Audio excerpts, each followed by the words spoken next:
Lumakas na naman.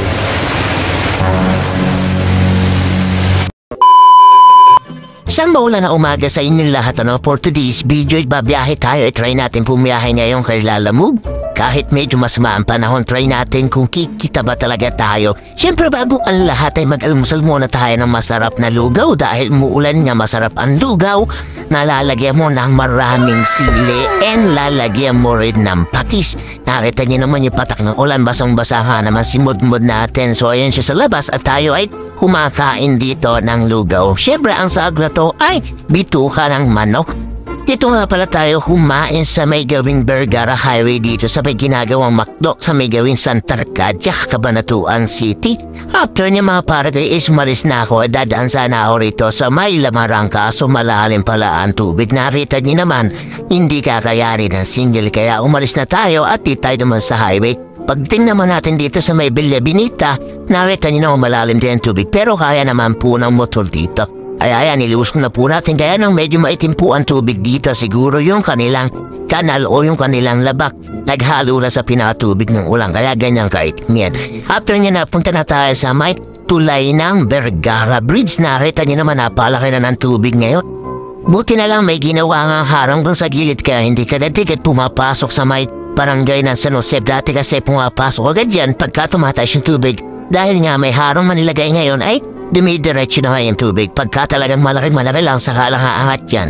So ayan, nakita nyo kabilaan, napakaluwang na ng pinakatubig niya and ang dami na rin inaagos na mga kung ano-ano po dyan.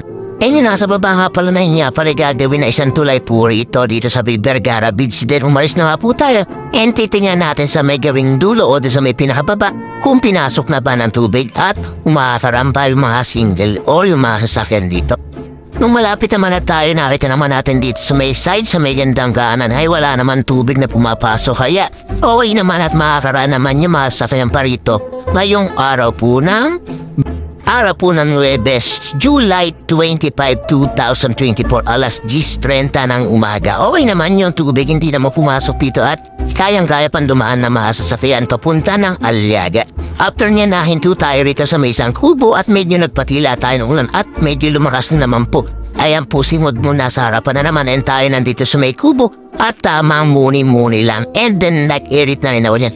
Kaya hindi na rin tayo agad nakabiyahe at talaga pong lumakas na po ang ulan yan.